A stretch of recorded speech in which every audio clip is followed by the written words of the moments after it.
Another negosyo recipe na naman tayo ngayon. Cassava is absolutely delicious any way you cook it. Perfect as an appetizer and for a business. Kailangan lang natin ng 76 pesos at may cheesy cassava balls na tayo.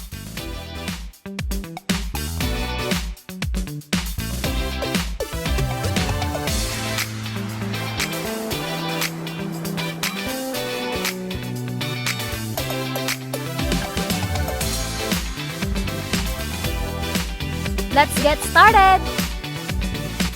So guys, balatan lang natin ang cassava at hiwain sa maliliit na piraso para mas madali itong lutuin.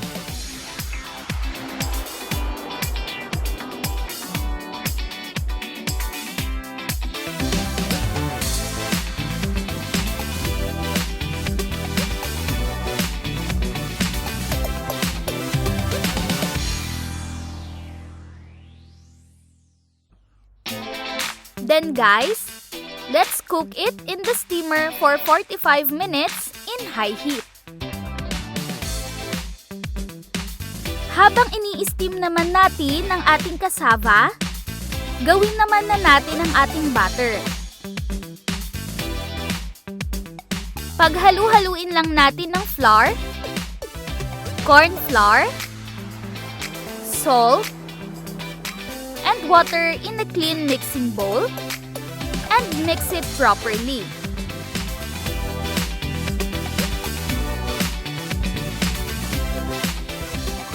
Then let's set it aside.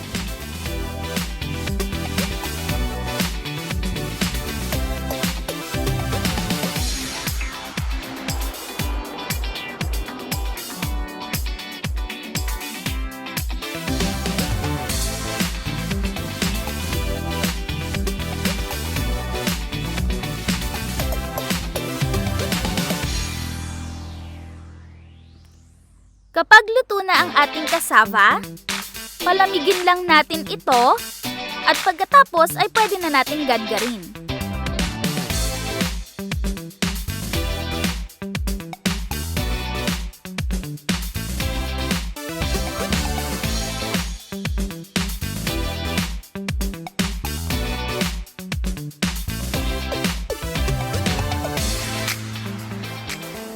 Now we can add the sugar and grated coconut meat into cassava.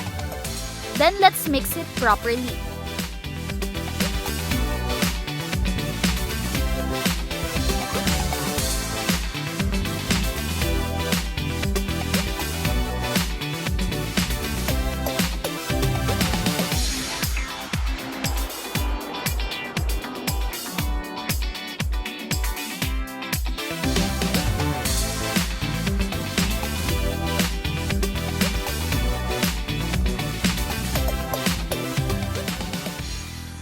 Now form it into a ball with a measurement of 45 grams each and just add cheese in the middle of the ball.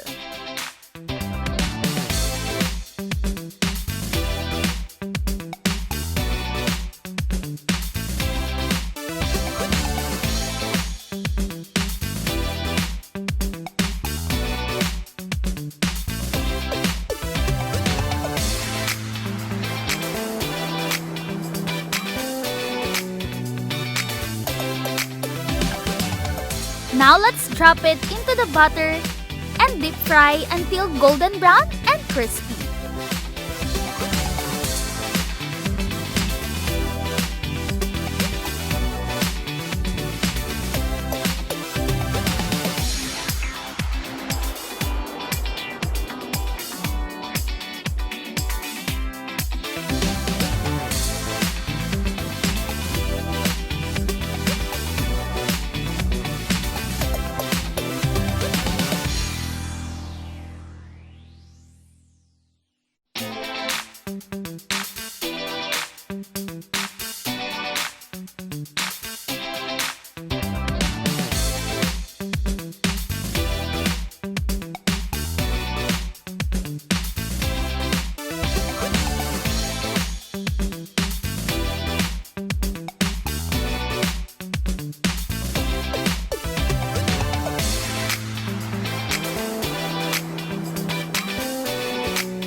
These cheese-stuffed fried cassava balls are so easy and simple to make. Indeed, another scrumptious appetizer that is crunchy on the outside and soft and cheesy on the inside.